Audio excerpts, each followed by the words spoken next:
હવામાન લઈને મોટા સમાચાર સામે આવ્યા છે। બંગાળની ખાડીમાં ઊભી થઈ છે એક સિસ્ટમ। 23મીએ બંગાળમાં ત્રાટકવાની સંભાવના છે, એટલે કે 23મીએ વાવાઝોડું ત્રાટકવાની શક્યતા છે, જે ઓડિશાના દરિયા કિનારે ટકરાશે। વાવાઝોડું આ ટકરાવવાનું છે મહારાષ્ટ્ર ગુજરાત સુધી તેની અસર પહોંચી શકે છે। વાવાઝોડાના કારણે ભારે વરસાદનું અનુમાન છે। મુંબઈ અને ગુજરાતમાં ભારે વરસાદ થઈ શકે છે।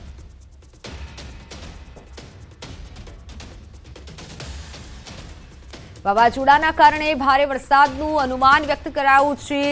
હવામાનને લઈને આ મોટા સમાચાર છે। આ વાવાઝોડાની અસર ગુજરાત પર રહી શકે છે। બંગાળની ખાડીમાં એક સિસ્ટમ સક્રિય થશે અને જેની અસર ગુજરાત પર પડી શકે છે અને જેના કારણે ભારે વરસાદ આવી શકે છે। ઓડિશાના દરિયા કિનારે આ વાવાઝોડું ટકરાશે। મુંબઈ અને ગુજરાતમાં તેની ભારે અસર રહેશે, જેથી ભારે વરસાદ આવશે। વાવાઝોડાના કારણે ભારે વરસાદનું અનુમાન વ્યક્ત કરવામાં આવ્યું છે। બંગાળની ખાડીમાં એક સિસ્ટમ બની રહી છે।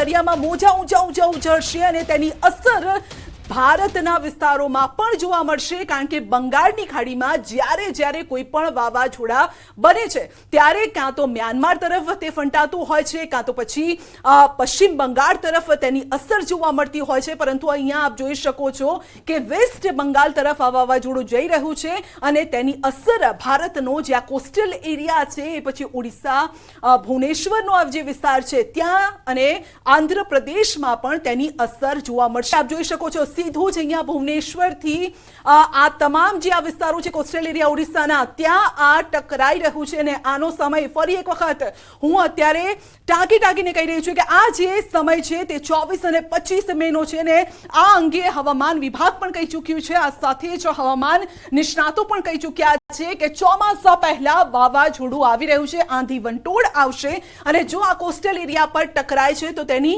ખોટી અસરો, બુરી અસરો આપણે જોવા મળશે। આ સમય દરમિયાન માછીમારોએ દરિયો ખેડવા માટે ન જવું અને આ સાથે જે પ્રવાસીઓ પણ ફરવા માટે જવાનું વિચારતા હોય એ બે વખત વિચાર કરી લેજો, કારણ કે આ જે આખા વમણો છે ફક્ત ઓડિશાને અસર કરી નથી રહ્યા, પરંતુ તેઓ અસર કરી રહ્યા છે છત્તીસગઢને પણ અસર કરી રહ્યા છે। આ સાથે ઉત્તર પૂર્વીય ભારતના જે વિસ્તારો છે ત્યાં પણ તેની અસર જોવા મળશે અને તેની અસર રૂપે અહીંયા ગુજરાત તરફ પણ ભેજવાળા પવનો આવશે।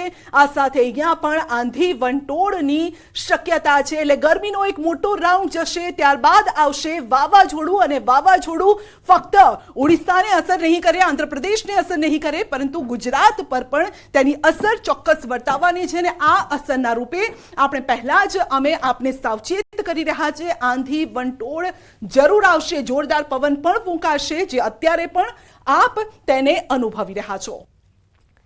તો સપ્તાહ બાદ ગુજરાતમાં ફરી એકવાર વરસાદનો રાઉન્ડ આવશે। હવામાન નિષ્ણાંત અંબાલાલ પટેલે આગાહી કરી છે 24 મે થી 5 જૂન વચ્ચે ગુજરાતમાં વરસાદનો રાઉન્ડ આવશે। મેના અંતમાં અરબી સમુદ્રમાં ચક્રવાત સર્જાશે। 25 મે થી વરસાદની સંભાવના છે। સપ્તાહ બાદ ફરી એકવાર વરસાદનો રાઉન્ડ આવી રહ્યો છે। મેના અંતમાં વરસાદ પડી શકે છે। સપ્તાહ બાદ ગુજરાતમાં વરસાદનો રાઉન્ડ આવશે। તારીખ 24 મે થી 5મી જૂન વચ્ચે પણ હવામાનમાં પલટો આવશે। આ વખતે અખાતીનો પવન કોઈ ભાગમાં નૈઋત્યનો હતો, કોઈ ભાગમાં પશ્ચિમનો હતો, જેના કારણે ચોમાસું વહેલું આવવાની શક્યતા છે। મેના અંતમાં અને જૂનની શરૂઆતમાં અરબી સમુદ્રમાં ચક્રવાત સર્જાવાની શક્યતા છે। તો અમરેલીના બગસરા શહેર અને ગ્રામ્યમાં વરસાદી માહોલ છવાયેલો છે। મોટાભાગના વિસ્તારોમાં ચોથા દિવસે વાતાવરણમાં પલટો આવ્યો। બગસરાના સમઢિયાળા, કાગદડી, હામાપુરમાં વરસાદ, કમોસમી વરસાદના કારણે ખેડૂતોની ચિંતામાં વધારો થયો।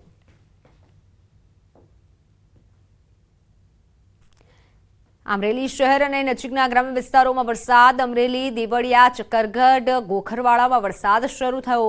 જિલ્લામાં ચોથા દિવસે કમોસમી વરસાદ યથાવત છે।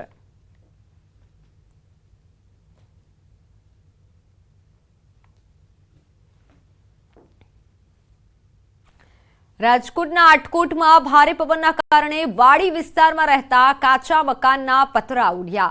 ભારે પવન ફૂંકાતા વીજપોલનો થાંભલો પણ ધરાશાયી થયો. પતરા ઉડવા સાથે મકાનની દિવાલ પણ ધરાશાયી થઈ. મકાનમાં રહેલા એક વ્યક્તિને સામાન્ય ઈજા પહોંચી. ઈજાગ્રસ્તને આટકોટની કેડી પરવાડિયા હોસ્પિટલ ખાતે સારવાર અર્થે ખસેડાયો. નજર હવે અન્ય સમાચારો પર. તો અમદાવાદમાં મદ્રેસાઓના મેપિંગની કાર્યવાહી શરૂ કરાઈ છે. જિલ્લામાં આવેલી મદ્રેસાના મેપિંગની કાર્યવાહી કરાઈ. સર્વે મામલે અમદાવાદ ડીઈઓએ બોલાવી એક બેઠક. મદ્રેસાઓમાં અભ્યાસ કરતા બિન મુસ્લિમ બાળકોનો સર્વે થશે. મદ્રેસામાં બીયુ પરમિશન, ફાયર સેફટીની તપાસ થશે. મદ્રેસાઓની સ્કેન કોપી સાથે હાજર રહેવા અધિકારીઓને ફરમાન કરવામાં આવ્યું છે. સ્કેન કોપી સાથે હાજર રહેવા અધિકારીઓને પણ ફરમાન કરાયું છે. ત્યારે મદ્રેસાઓના મેપિંગની કાર્યવાહી શરૂ કરવામાં આવી છે. જિલ્લામાં આવેલી મદ્રેસાઓની મેપિંગની કાર્યવાહી શરૂ કરાઈ છે. આ સર્વે મામલે અમદાવાદ ડીઈઓએ મહત્વની બેઠક બોલાવી ચર્ચા વિચારણા કરી છે અને અભ્યાસ કરતા બિન મુસ્લિમ ઓનલાઈન પર સંવાદદાતા સંજય ટાંક જોડાઈ ચૂક્યા છે. સંજય, મદ્રેસાઓની મેપિંગની કાર્યવાહી થશે, વધુ જાણકારી.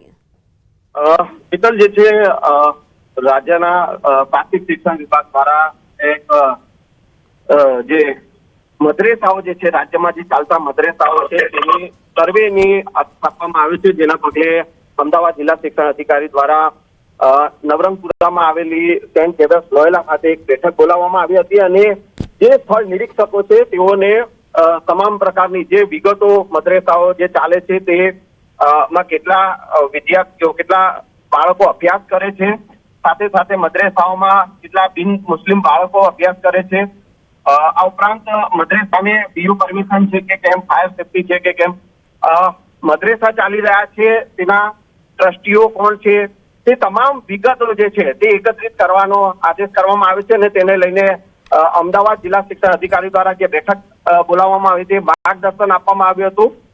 જે સ્થળ નિરીક્ષકો છે તેઓ જે સ્થળ તપાસ કરશે અને તેનો એક રિપોર્ટ તૈયાર કરવામાં આવશે અને એ રિપોર્ટ જે છે તે પ્રાથમિક શિક્ષણ વિભાગને સુપરત કરવામાં આવશે.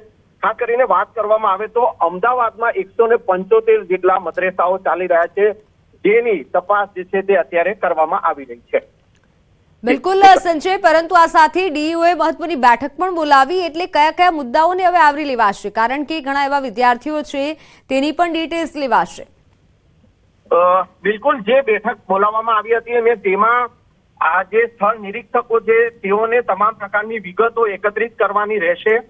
જે મદ્રેસામાં તેઓ જાય છે તે મદ્રેસામાં કેટલા બાળકો અભ્યાસ કરી રહ્યા છે, કયા કયા બાળકો જે છે તે તમામ વિગતો જે છે તે એકત્રિત કરવાની રહેશે. અને આ ઉપરાંત કેટલા સમયથી આ મદ્રેસા ચાલે છે, તેના ટ્રસ્ટીઓ કોણ છે, તે તમામ વિગતો એકત્રિત કરવાની રહેશે અને એનું એક રિપોર્ટ જે છે તે બનાવવામાં આવશે. અને એ રિપોર્ટ જે છે તે આ તમામ સ્થળ નિરીક્ષકો જે છે તે અમદાવાદ જિલ્લા શિક્ષણ અધિકારીને આ રિપોર્ટ સપરત કરશે અને ત્યારબાદ જે રિપોર્ટ તૈયાર થશે એ પ્રાથમિક શિક્ષણ વિભાગમાં જે છે તે સુપરત કરવામાં આવશે. જી બિલકુલ સંજય, આભાર માહિતી બદલ. તો નર્મદાના રાજકારણમાં ફરી એકવાર ગરમાળો આવ્યો છે. મનસુખ વસાવા અને ચેતર વસાવા આમને સામને આવ્યા છે. ચેતર વસાવા પર ટીડીઓને ધમકી આપ્યાનો આક્ષેપ છે. બંધ ઓફિસમાં ધાક ધમકી આપી હોવાનો આરોપ છે.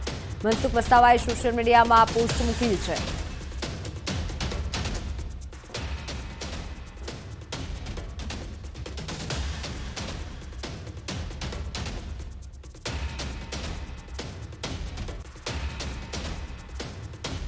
મનસુખ વસાવા અને ચેતર વસાવા બંને વચ્ચે રકઝક થઈ. બંને નેતાઓ પહોંચ્યા હતા ટીડીઓ કચેરીએ. ટીડીઓએ ભાજપ આપના કાર્યકર્તાઓનો જમાવડો.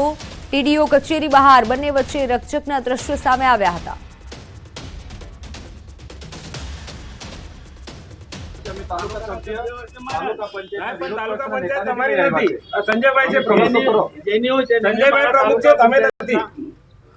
તમે નથી, તમે કોણ વચ્ચે બોલો? હું માજી સરપંચ છું ડેડિયાપાડાનો. ગમે તે હોય, આ પણ તમારે અંદર બેવાનો અધિકાર નથી. તમારે આચારસંહિતા લાગે. તમને નથી બોલાયા? ના ના, તમને નથી બોલાયા. ગામ તરીકે અમે આવીએ છીએ. સાહેબ, અમારા ગામમાં મારા નામનો તમે ઉલ્લેખ કર્યો છે. ઉલ્લેખ કર્યો છે તમે નામમાં અંદર ઉલ્લેખમાં છે. અમે મારા નામનો ઉલ્લેખ કર્યો છે. હું અહીંનો ધારાસભ્ય છું. લોકસભાની નથી.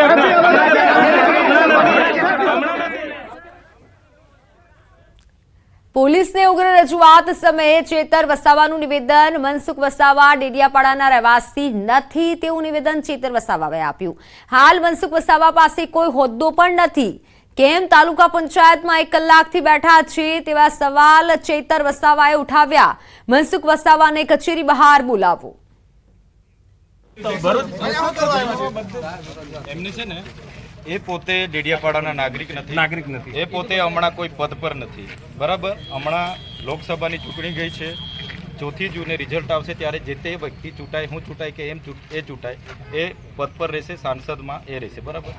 આજે તાલુકા પંચાયતમાં કયા હોદ્દાની રૂએ એ ખુરશીમાં બેઠા છે કલાકથી, બધાને શું કરવા બોલાવ્યા છે? પદાધિકારી જેટલા તાલુકાના સભ્યને બોલાવ્યા છે, અમે બધા તાલુકા સભ્યને લઈ આવ્યા છે. વિરોધ પક્ષના નેતા બી છે અમારા. વિરોધ પક્ષના નેતાને બી લઈ આવ્યા છે.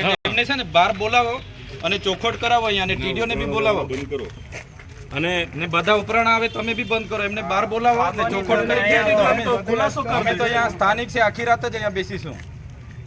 દર વખતે ટેપ પડી ગયેલી છે લોકોને. ચેતર વસાવાએ નર્મદા ડીવાયએસપી લોકેશ યાદવને રજૂઆત કરી. પોલીસ ખોટા કેસ કરશે તો અમે સીધા પોલીસ સાથે ઘર્ષણમાં ઉતરીશુંનું કહ્યું. નર્મદા પોલીસ તટસ્થ કાર્યવાહી કરે તેવી રજૂઆત પણ કરી. ડેડિયાપાડા ખાતે હજારો લોકો આવશે અને કોઈ પણ વિષય વસ્તુ બગડશે તેની સંપૂર્ણ જવાબદારી મનસુખ વસાવાની રહેશે તેવું પણ જણાવ્યું. નિષ્ઠાથી ભૂતકાળમાં અમારી સાથે ઉપરના લોકોના દબાણથી ખોટા કેસો થયા છે. આ વખતે કરશે તો અમને કોઈ વાંધો નથી, પણ અમે ખુલ્લા મેદાનમાં પછી તમારી સાથે ઘર્ષણમાં આવીશું, પોલીસ સાથે ઘર્ષણમાં આવીશું. એ ચોખ્ખી વાત છે. હવે અમે નથી સહન કરવાના. બહુ સહન કર્યું છે. કાયદો કોઈ પણ હાથમાં લે, કોઈ પણ પક્ષનો હોય, બરોબર છે, તો પોલીસ વિભાગ અત્યાર સુધી તમને મારો અનુભવ કેમ છે? કામ કરશે. હા, બસ તટસ્થથી તમને એવું લાગે છે તમારું અમે તમને રજૂઆત કરવા આવીશું. એસપી સાહેબને કહીશું કે આ ખોટું થયું છે. તમે જો નહીં ઇમ્પ્લિમેન્ટ કરશો તો અમે ખુલ્લા આવી જઈશું. વાત સુરતની. સુરતના અબ્રામા ખાતે ત્રિમંદિરનું મુખ્યમંત્રી ભૂપેન્દ્ર પટેલના હસ્તે ખાતમુહૂર્ત થયું. 7 વીઘા ભૂમિમાં નિર્માણ પામશે આ ભવ્ય ત્રિમંદિર. નોંધનીય છે કે હાલમાં અડાલજ, મુંબઈ, બરોડા, રાજકોટ, ગોધરા, ભુજ સહિત અન્ય શહેરોના કુલ 18 ત્રિમંદિરોમાં હજારો અનુયાયીઓએ દર્શનનો લાભ લીધો છે. અને જ્યારે મુંબઈના થાણે, પુણે અને વેરાવળમાં વધુ 3 મંદિરો નિર્માણાધીન છે, ત્યારે સુરતના અબ્રામામાં પણ વધુ એક ત્રિમંદિર નિર્માણ પામશે. 7 વીઘા ભૂમિમાં નિર્માણ પામશે ત્રિમંદિર. દેશમાં કુલ આવા 18 ત્રિમંદિર આવેલા છે. અબ્રામા ખાતે હવે બીજું એક ત્રિમંદિર બનશે. પંચમહાલમાં બોગસ લગ્ન નોંધણી પ્રકરણમાં ખુલાસા થયા છે. આજે દસ્તાવેજની ચકાસણીનો રિપોર્ટ ડેપ્યુટી ડીડીઓને સોંપાશે. 571 દસ્તાવેજની ચકાસણી, 465 મળ્યા છે, 106 દસ્તાવેજ નથી મળ્યા. ટીડીઓએ દસ્તાવેજ વગર નોંધણી કર્યાની આશંકા જતાવી છે. ત્યારે શહેરા ટીડીઓએ 571 દસ્તાવેજોની ચકાસણી કરી હતી. 106 દસ્તાવેજ અંગે તપાસનો ધમધમાટ શરૂ કરાયો છે અને જે 106 ડોક્યુમેન્ટ નથી મળી આવ્યા, જે કોના છે અને કેમ રજૂ નથી થયા તે અંગે પણ તપાસ કરવામાં આવશે. 7 લગ્નની નોંધણી અન્ય રાજ્યોના યુગલોની થઈ. શહેરા ટીડીઓની તપાસમાં મધ્યપ્રદેશ, ઉત્તર પ્રદેશ, રાજસ્થાન અને મહારાષ્ટ્ર રાજ્યના 7 યુગલોના લગ્ન નોંધણી થયાનું બહાર આવ્યું છે. શહેરાના પલાદ્રા ગ્રામ પંચાયતના તત્કાલીન તલાટી પીએમ પરમારના કાર્યકાળ દરમિયાન થયેલી લગ્ન નોંધણીમાં બોગસ લગ્નની નોંધણી થઈ હોવાનો આક્ષેપ બાદ તપાસ હાથ ધરાઈ, જેમાં શહેર ટીડીઓએ દસ્તાવેજોની ચકાસણી કરી પંચમહાલ નાયબ જિલ્લા વિકાસ અધિકારીને સોંપાશે. 465 ડોક્યુમેન્ટ મળી આવેલ છે. 106 ડોક્યુમેન્ટ કોઈ પણ જાતના મળી આવેલ નથી અને લગ્ન નોંધણી થયેલ હોય એવું લાગે છે. અને એની અંદર જોતા અમુક ડોક્યુમેન્ટની અંદર થોડીક વિસંગતતાઓ પણ જોવા મળેલી છે. જેમાં અમુક દાખલા તરીકે જોઈએ તો પ્રમાણનો દાખલો જરૂરી છે એ પણ નથી, અમુકમાં નથી, અમુક દાખલામાં તો એવા થોડી નાની નાની વિસંગતતાઓ પણ જોવા મળેલી છે. એનો વિગત તૈયાર કરી અને આવતીકાલે માન્ય નાયબ જિલ્લા વિકાસ અધિકારીને એને સુપ્રત કરવામાં આવશે. અલગ અલગ રાજ્યોમાંથી ટોટલ 7 લગ્ન નોંધણી જોવા મળેલા છે. એમપી એક તો મહારાષ્ટ્રનું છે, એમપીનું છે, યુપીનું છે, રાજસ્થાન છે, એક લગ્ન નાગાલેન્ડની છોકરી છે, ગુજરાતમાં પરણેલી છે.